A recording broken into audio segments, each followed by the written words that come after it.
We're going to talk today about publishing, either self-publishing or working with an outside publisher. And we have 5 of our artists who have varied experiences, and I'm going to ask them to talk, I guess in this order. I have Carolyn Golden, who makes collages that are multi-layered and hand-cut from found imagery and objects. And the theme of her work, as many of you know, is centered around fairy tales and fables.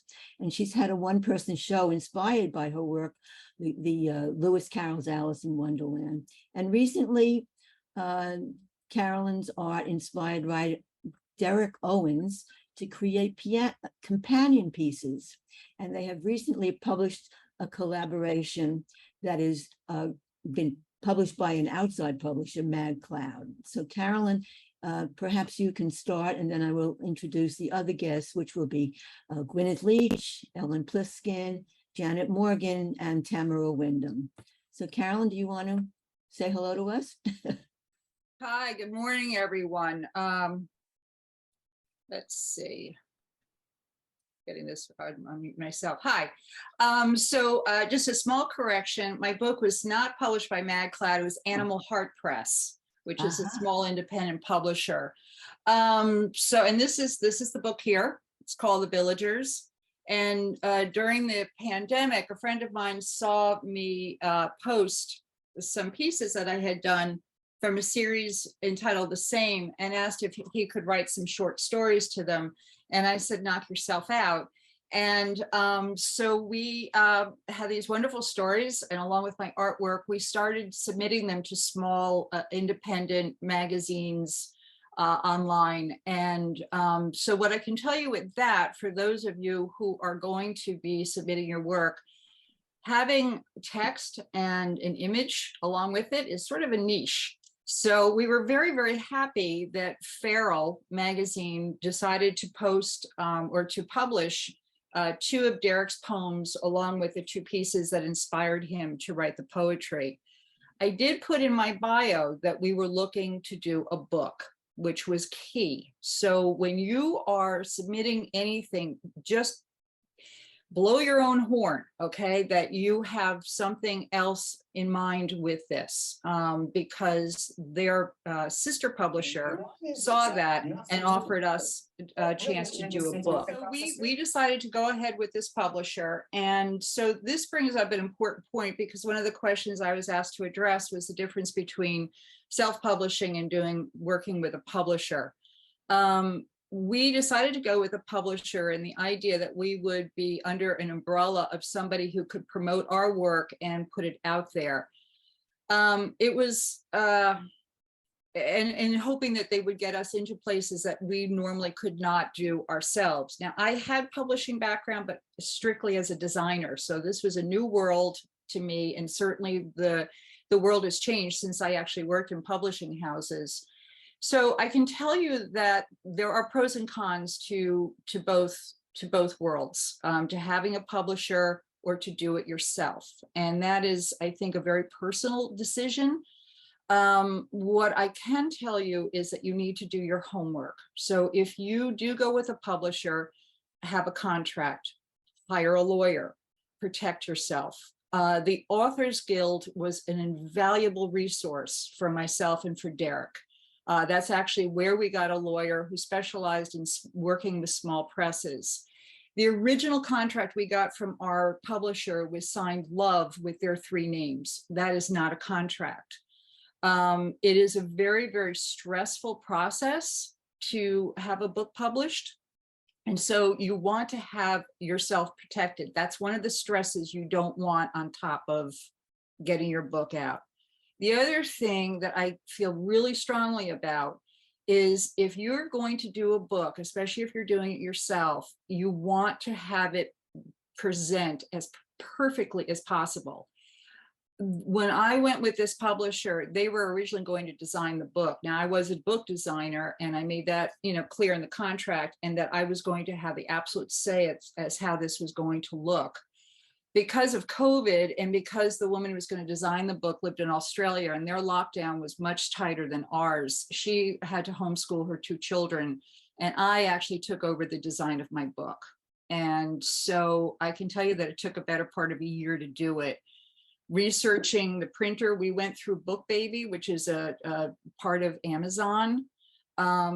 I researched the paper, the inks. You really have to do your due diligence, because if you're putting your art in a book, it's not just about the way your art looks, it's about the entire book.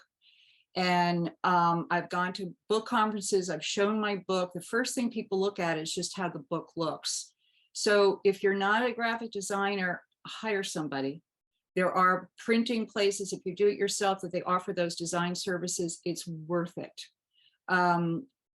Have a friend proof it. Do everything you can, because when this thing goes out in the world, you want to be really, really proud of it. And so at this point, I put a lot of time and effort. I am very, very proud of it. And I'm very proud of the work that Derek has done. We are still in the process of promoting it.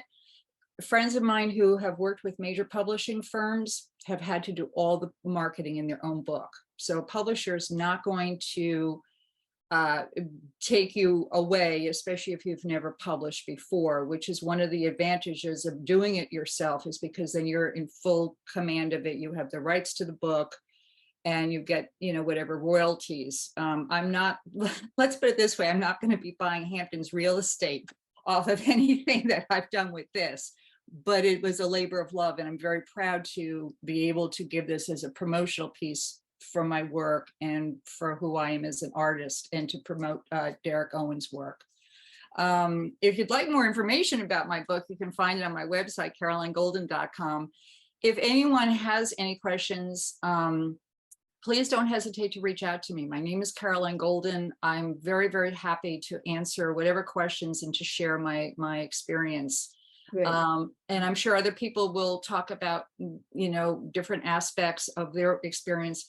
The thing, I just do your due diligence, make sure you're protected, and the entire book needs to present you. It's not just about your work. So Carolyn, thanks. And somebody has asked how they can obtain your book. How can they buy your book? So it's on bookshop.org. But if you go on my website, the link is there and you can read a little bit more about it. And I thank you. I thank everybody. This group has been a tremendous support. And I want to just thank all the members who have reached out to me, who bought my book and been so supportive. You guys are the best. Well, So I thank you. Beautiful book, wonderful. And it's got a wonderful feel, a paper feel. The paper you chose, you know, was great, Carolyn. Thank you. Caroline, can you please put in the chat how we can purchase your book? Sure. Awesome. Well, thank you. Thank you know, for that. Make me feel a little better. When I was doing just my put the comic link there. book, when I was doing a comic book, I was wondering, should I publish it? Should I self-publish? Should I get it published? And I was going around in circles, which is really why I wanted to have to have this meeting. I'm feeling better about not going through with it completely. I just have copies that I've made myself so far. But thank you very much. It was really helpful, you know, to me. And I'm sure there were a lot of people who were wondering about the same thing, you know, publish, self-publish, pros and cons. Thank you so much. We're going to move on then to Gwyneth. Are you here? Can you give us a few? Gwyneth has published 8 photo books with blurb, and her most recently published project was a softcover catalog for her just past this summer, June 2022 solo exhibition at Folo Gallery. And she's the one who's publishing with MagCloud there. But thank you, Gwyneth. Give us a few minutes of your expertise, please. Yes, thank you very much. I started doing blurb books years ago, and then Joanne Matera talked to our group before COVID, and she had just published an autobiography on MagCloud. She came from a magazine background, and she spoke very highly of it. So I checked it out, and it's I like MagCloud a lot. They do soft cover books that look like magazine stand, glossy magazine, sort of high quality. It's soft cover, but here's my book, and it's perfect bound, and it's 40 pages. It has a lot of illustrations of my work. And I made this book. This is called Little New York, which is the title of my show that just passed in June. But in fact, I made this book after my last show in 2019. I self-produced an exhibition in a gallery space that somebody let me use in Midtown. But I did all the work myself, hired staff and all that good stuff. But I didn't have the bandwidth to do a catalog for that show. And afterwards, I really regretted it. And somebody said, so just make the book now.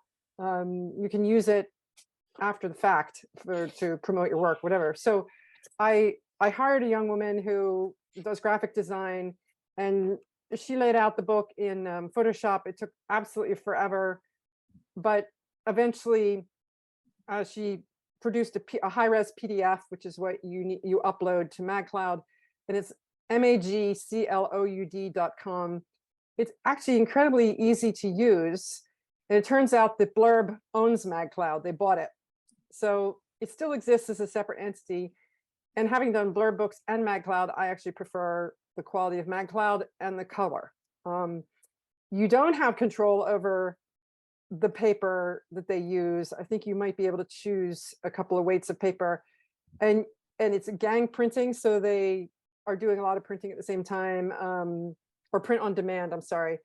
You don't have any control over the color, but it's actually very good. And my work can work it with a range of colors. So I know for some people whose artwork is extremely specific to particular colors, this wouldn't be a solution.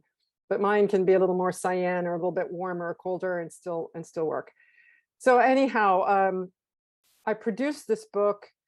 It was finally ready in 2020, late 2020. And I started sending it out to people after the fact just to tell them about my work. And then I had this exhibition that came up in June of this year, sorry.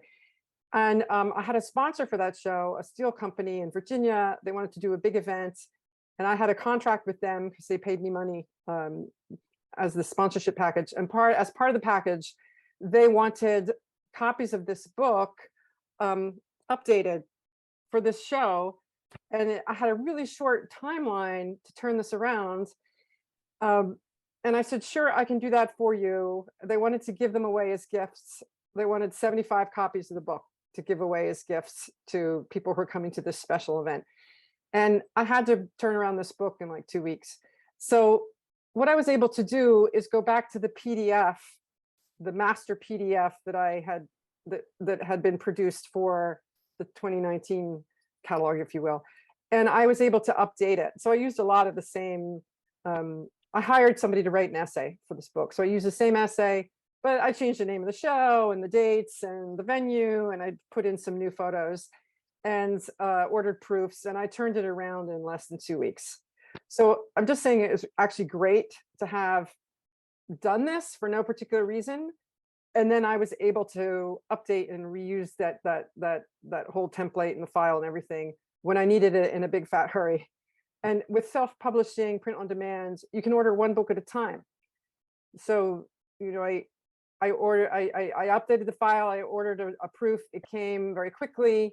And I realized I had done something wrong with the font size or something. And I was able to correct that and turn around the finished book. And then I ordered enough to have in the gallery. They're $9 a copy.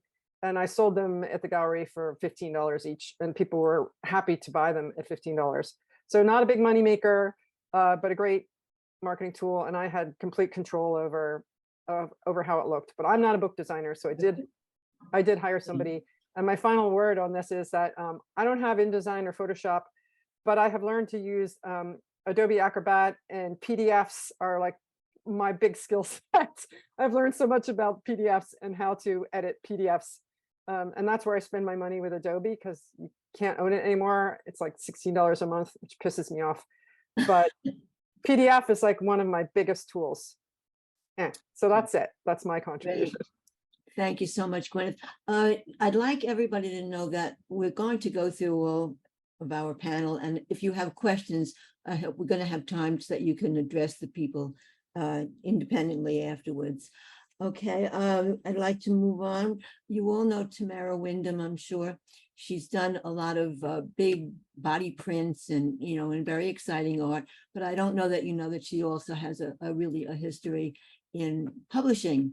So Tamara, if you're here, could you share some of your knowledge with us, please? Hi, I'm a little bit shy about talking to the group. I am both a fine artist and an illustrator, and I keep them very separate. I actually use two different last names. I've been told, and the little bit of experience I've had, galleries are not interested in children's books. They are not impressed. If you tell them you've been published as a children's book illustrator, they don't care. On the other hand, children's books anything having to do with children, often parents and school boards can be very, very protective and very uptight to have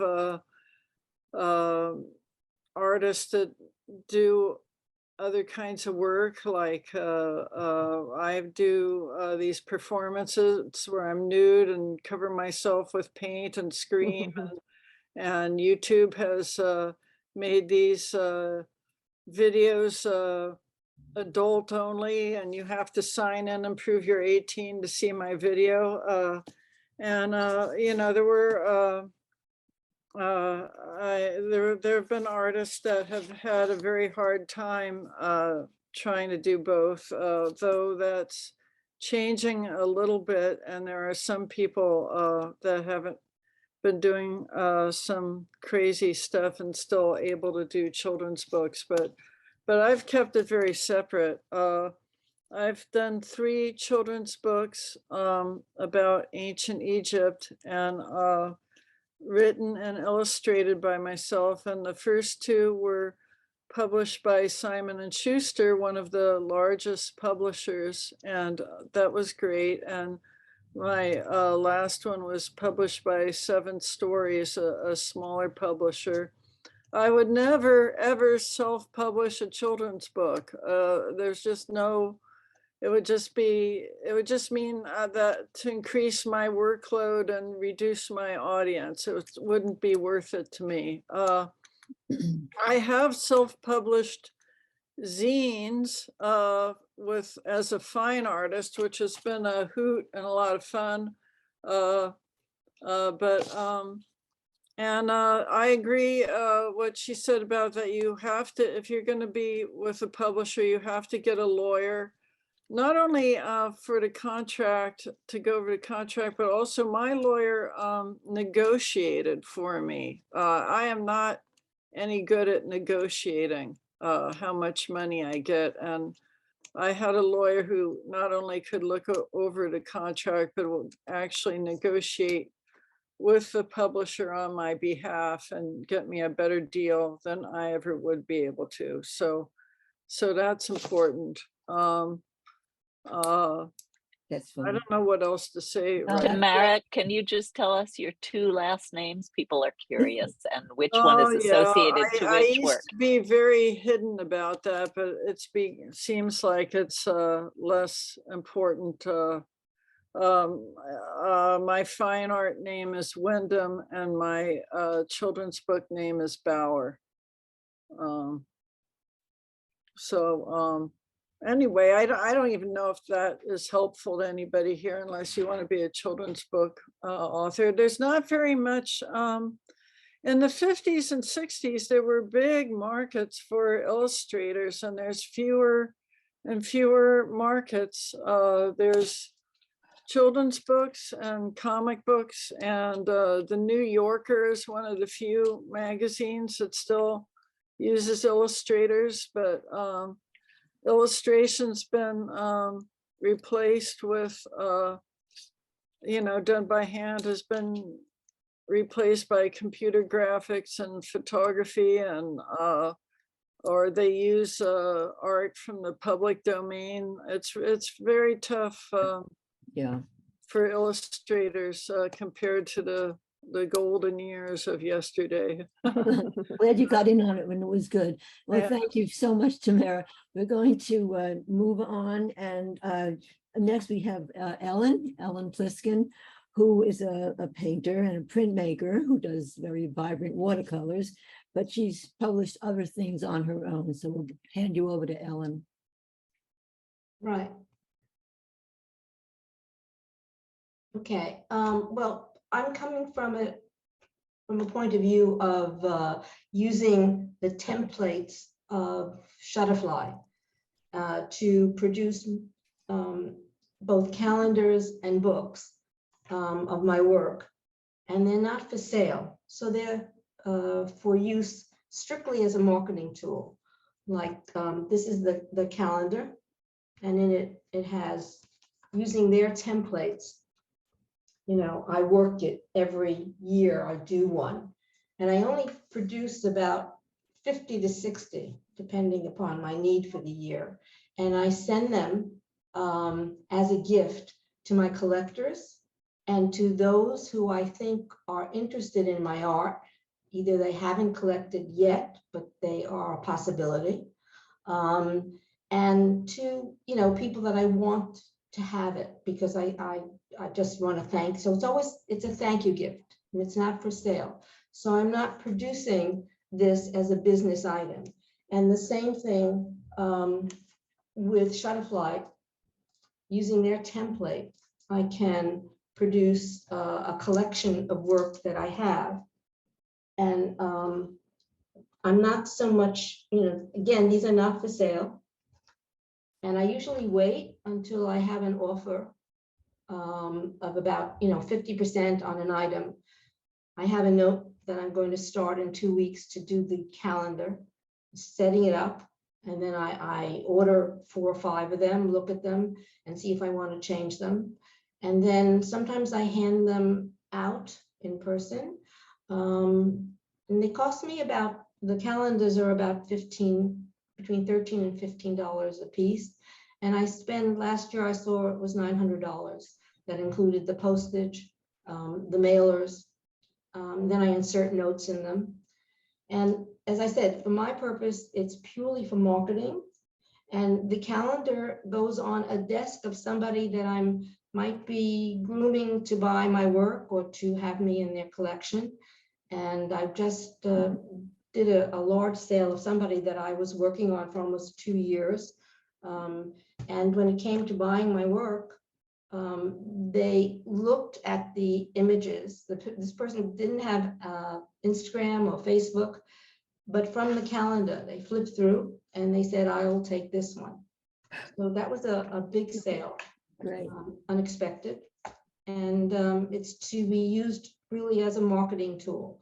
And so I'm not in the business to sell calendars or books. That's a great different take on it, really. That's very, very helpful. Thank you very much, Ellen. Anything else that you need to say, or we're running out of time? No, just that the template is very easy, you know, to use on Shutterfly. You use Shutterfly. Right, and just use their template, and it's also, you know, you can get it on demand. Yeah. Once you got it, you can order more. Great. Thank you so much. Okay, we're going to move on now to Janet Morgan, who's a painter and a curator, and she's self-published a number of books and show catalogs, including 2 children's books. Speaking of children's books. So Janet, are you there? I'm here. Yes. Hi. Hi. Yeah. This is really fun because we all have completely different takes and uses for this. Yeah. I started self-publishing because let's see if I can show this. I wanted to do a kids book about Death Valley. I did a couple of residencies there and spent a lot of time learning the geology and stuff. And I tried to have it published. I sent it to a bunch of publishers and got wonderful rejections that said things like, your book is too expressive for a book with so much science, and, you know, things that just really kind of pissed me off. So I said, I'm just going to self-publish it. So, and it was also very expensive back then because you had to send people dummies, which were, you know, this cost you $20 a time. So I published it first with a company called Self-Publishing, which they didn't really know, weren't very, very helpful. And then I discovered that I could publish on Amazon if I did it a little smaller. And this was back when you had to change everything from RGB to CMYK, which is a real pain in the ass. But now you don't have to do that. And I've done a bunch of stuff on Amazon. And this year I published my Coney Island book, which was all drawings done during the pandemic and coming out of the pandemic. And it was really fun because one of the things I did was I sent PDFs to 5 or 6 people who I wanted to write me blurbs, because I know Coney Island is sort of like a community of people who are maniacs about Coney Island. And so I got some really, really good blurbs before I published the book and so I could put them on the book. And so Amazon's been really fun actually, and the quality is pretty nice. And the layout of this one's really, really simple, as opposed to this one, which is much more, complicated and more images on a page, and just kind of a lot more complicated layout. But since then, I published a bunch of things. I published my friend I went down to Coney Island with, whose work is much more like graphic novel-ish. I've done a bunch of art catalogs. And when I did this, I wrote to one of my favorite science fiction writers, Kim Stanley Robinson, and asked him if he would write an introduction to this catalog. And I said, we had $100 stipend. He wrote me and said, I can't do it this week. I'm going to do it next week. And he did. On the other hand, right now I'm working on a book about glaciers. And I wrote to someone who I wanted to write intro, and she said it would be like $7,000. So I said, well, I'll wait on that one. But I've done a lot of catalogs. This is the catalog of my husband's work. There was a tabula rasa. He just did a sketch journal. Oh, wow. And what I do on Amazon is, even if I'm doing a book that's all black and white on the inside, is I publish it as a color book, because then you get good blacks. And I used to be a lithographer, and you have to get good blacks. And the gallery I work with in Newark, we've done some exhibition catalogs and talked them into doing some, and same with tabula rasa. And the nice thing about it is basically free. You can buy as many authors' copies as you want for like $5. And it's also on the Amazon website.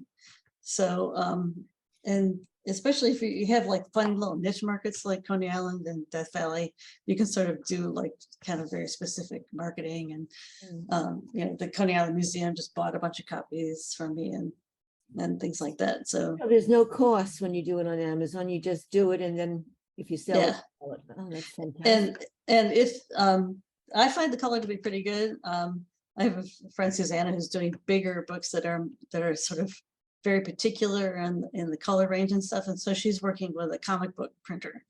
And I'll put that in the chat.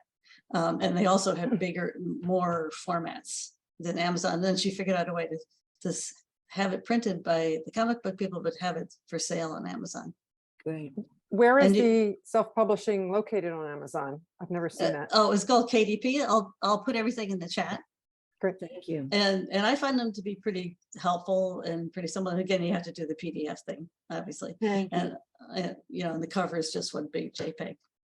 Great. I'm hoping that we have a few minutes, do we, for questions, Eileen? Or Yes, this was great. Let's take a few minutes for questions, and people have already started putting their wonderful show announcements in the chat. So go ahead also, everybody. We'd love to hear what you've got going on. So the chat will be written up and it'll be sent out. And yeah, let's do some Q&A. My question is, for any of the the people who have published, have any of the places, whether it's KDP or Self or whatever, who has helped you do marketing for any of the publishers that you've worked with? One thing KDP is good is because you're on Amazon, so searchability, if you're doing your keywords, is good. But I'm curious about everybody else. Did anybody? I would say I was with a major publisher, Simon and Schuster, and they certainly do marketing, but they do things that I couldn't do, but they don't do everything. You have to be a a bestseller before they'll do any advertising or anything. I had to put together my own book tour. They didn't do a book tour for me, and I had to contact the bookstores and the schools myself, which was a huge amount of work. Like, I didn't even know how much work I was getting into to promote my book. I mean, they did publish a catalog, and they did get it into major bookstores, but I had to do my own book tour. Mhm. I can concur with that as well. I mean, the markets were pretty far and few between from our press. Granted, they were very small, but I've had to do all my own marketing.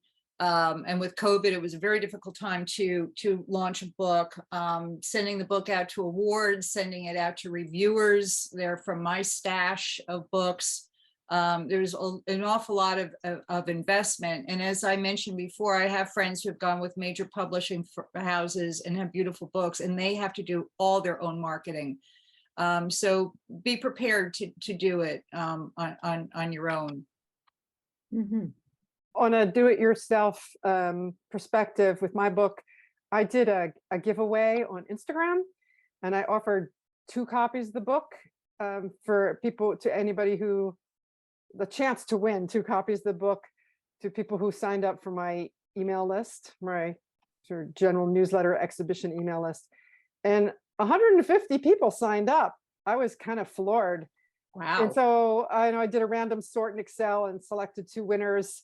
And one was an artist and the other was a crane operator. So the crane operator was in New York, and I took the book to give it to him, and we had a photo op, and that made more Instagram stories. So that was a neat little marketing opportunity right there. And it was not at all painful to give away a couple of books. Fabulous idea, Gwyneth, as always. I got that from marketing people. It wasn't my own idea. And the thing about those kind of giveaway things is you want to make it short. So it was, they had a week to sign up, and then I announced the winners. Short and sweet, but it's a standard kind of thing. A way to build your email list is to give something away. Why did you give 2 Could- copies, Gwyneth? What was your reasoning?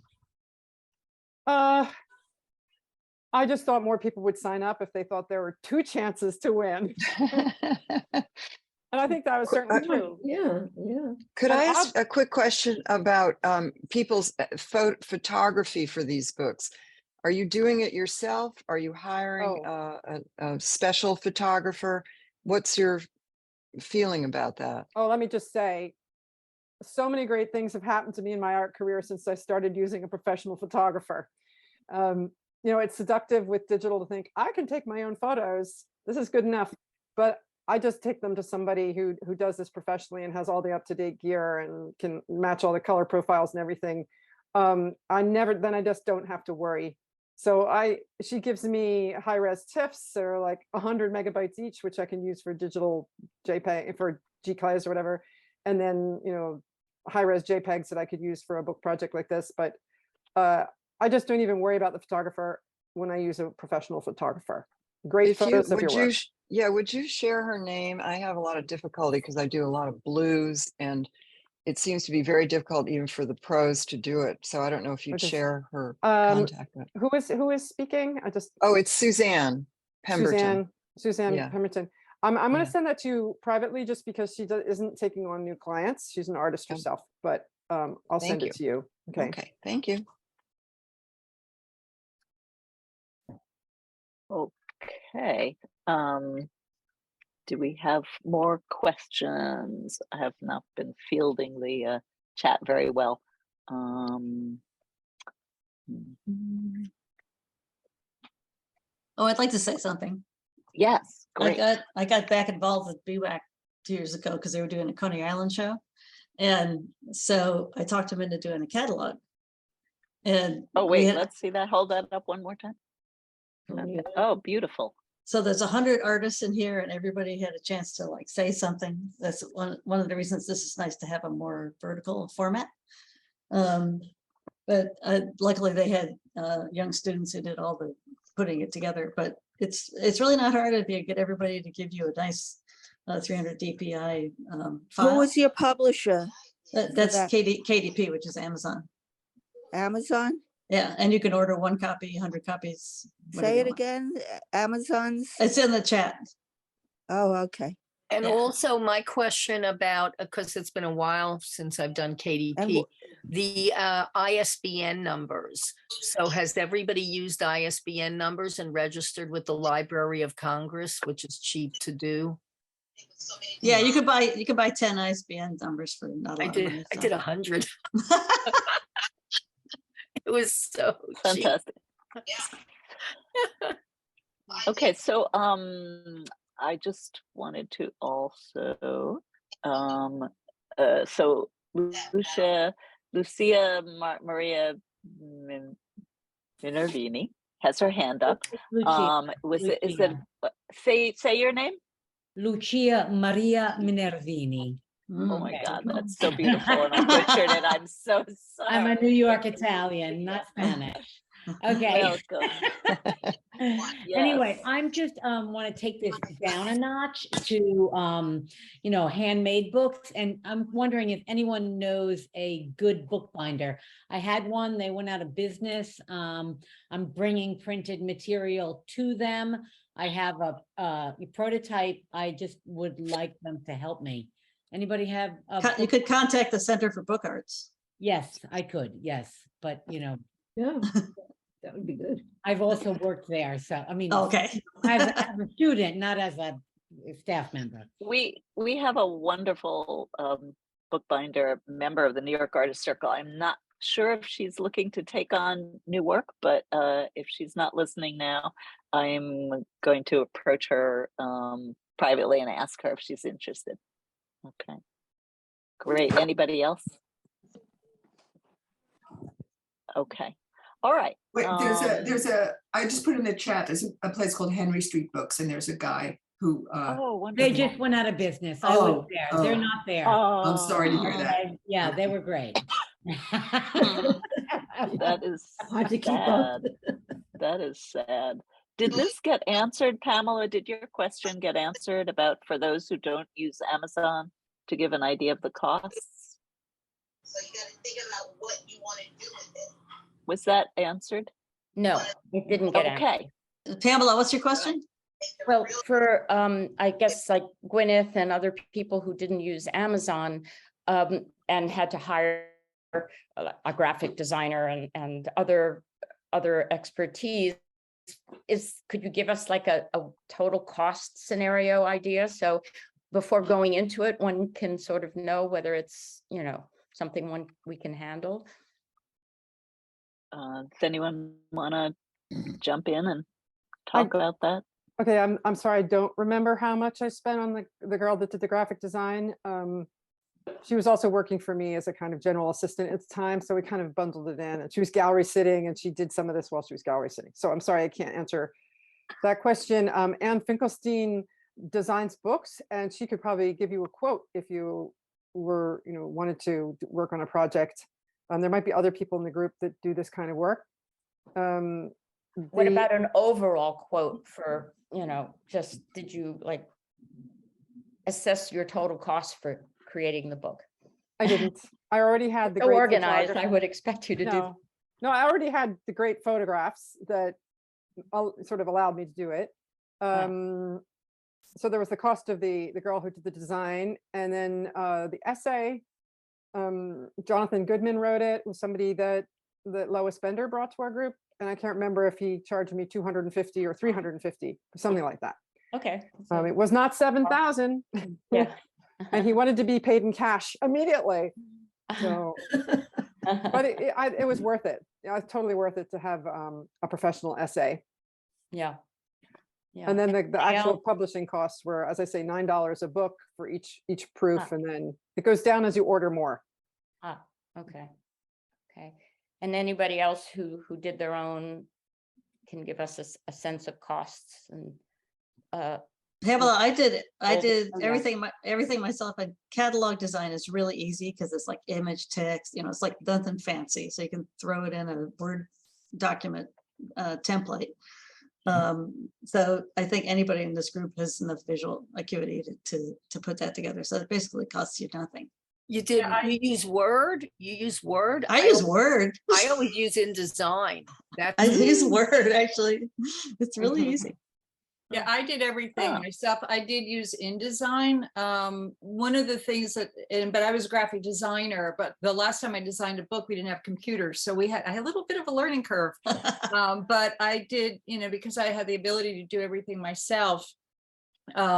That's what I did. I even take my own photographs. So, but what I can tell you is if you're thinking about doing a book, go into Rizzoli, walk around, see what's out there, look to see what strikes you, especially if you're thinking about hiring somebody, so you can give them an idea of what you're looking for. The main thing when you're doing a book, whether you go with a publisher or you do it yourself, is you want it to be a reflection of you. So do your work beforehand on what's important for how you want it to look. And certainly there are a lot of wonderful templates out there, and so avail yourself, but just pay attention to the small details, because you want the book to look great. And you don't want, if you want to give it to a bookstore, or if you want to take it further, you don't want to give anybody a chance to discount you, because people are looking to do that because everybody is so inundated with so much. So just pay attention to the small details. Carolyn, I totally agree with you. What I've done is go to a bookstore, find a book that I really like, and basically copy it, except for, for the typeface, for the placement of photographs and things like that, because they've already put their product out, and from title page to copyright page to each, the forward, preface, and then body copy, everything, so that this way you don't have to reinvent yourself. Right.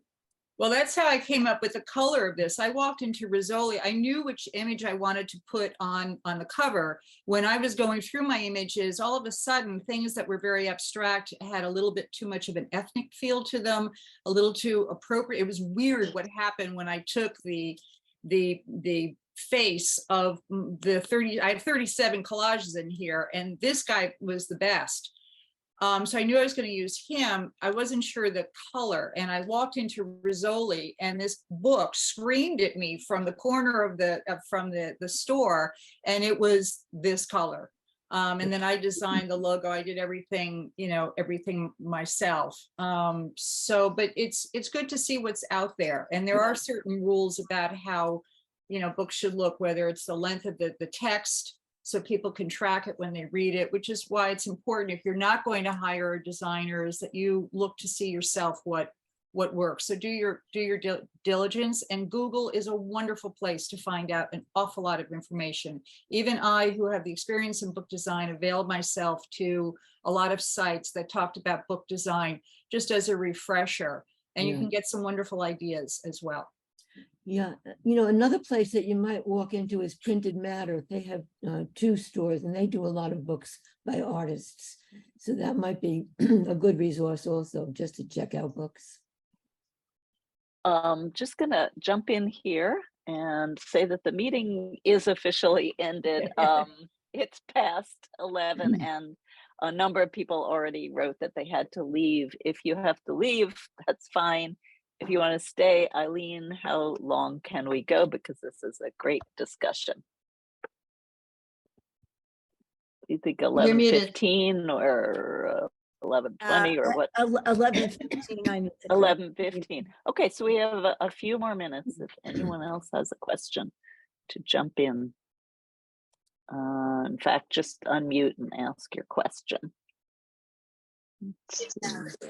When you do the publishing, what about the binding, the side binding? Is it staple binding or something else? That depends on the width of your book, and how many pages you're going to have. at least in my experience. My book has, I think, 140 pages. Mine is Oh, what 40 binding did you choose?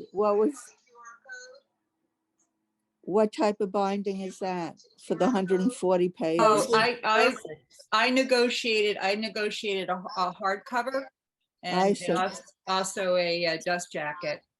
Oh, okay. But yeah, no, it's because I wanted this to also for people to think of this as giving as a gift. Yes. Yeah. Thank you. Okay, great. Anybody else want to talk about your bindings? Gwyneth, Gwyneth, you were muted. Oh yeah, sorry.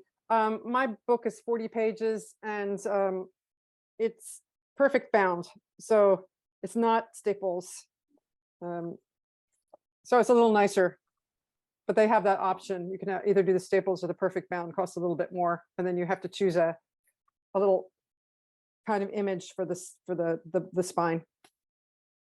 But okay. I'm trying to spotlight people so we can all say a final. Just one thank last you. thing I'd like to add is if you're going to be printing your images, you definitely want to go for the best paper. So right off the bat, don't think that you can save a little bit of money by doing a lesser quality paper. You have to do the best paper. Unless you're doing line drawings, but even then you still want to have the best paper quality. So don't skimp on your paper. What kind of paper did you use? Because I noticed that it is a quality paper, but did you use more of a matte paper so that this way your picture would show? I wanted to use matte, but unfortunately Book Baby, their premium paper was only glossy. So that was one of the things I had to compromise on. There was just no way around it. I had looked at other printing places, and the ones that offered matte, the cost per book was so prohibitively expensive, even in the initial run of 250 books, that there was no way that we could charge. People just wouldn't, it was just too expensive. And I don't have traction as a published author. Now, I was splitting royalties with not only the author, which I was more than happy to do, but I had the press, which so you have to take all that into account as well. But that was the one thing I regret, was that it was not printed on matte paper. But I liked everything else, and the color was perfect. And semi-gloss you couldn't do either. Semi-gloss. No, that was not an option in the premium paper. I can tell you, if you go with a printer yourself, spend the money to get a copy of this book.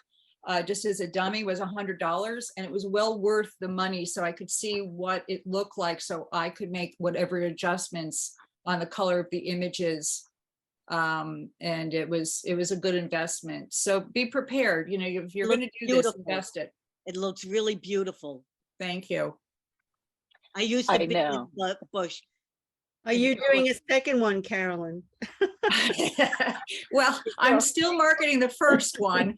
The good news about doing such an odd little book like this is there's a shelf life of about 3 years that I can continue to market it, because it's not a novel, it's not a biography.